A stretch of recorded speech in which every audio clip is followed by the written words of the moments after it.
কেমনে পারে কোরিয়ানরা, কি বুদ্ধি রে ভাই।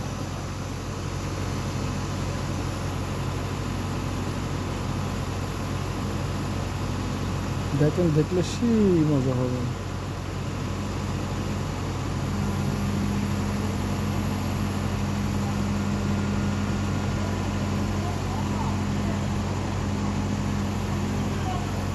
এটা বিদ্যুৎ বিদ্যুৎ লাইনের লোক, পল্লী বিদ্যুতের লোক। কত উন্নতভাবে গাছ পরিষ্কার করে দেখেন। ওল্লিও ওল্লিও ওল্লিও।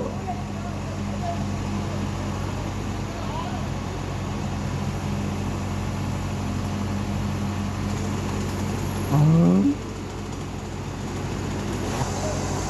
একটা গাড়ি দিয়ে গাছের মাথা পাজা করে ধরে রাখছে, আমরা যেরকম দড়ি বেঁধে দেই, আর একজন এসে গাছের গোড়া একটা ডাল কেটে দিল। এখন ওই গাড়ির মাথা দিয়ে ধীরে ধীরে নামায় নিচ্ছে গাছ। কারো ঘরের চালের উপরে যে পড়বে, জিনিসটা এমন না।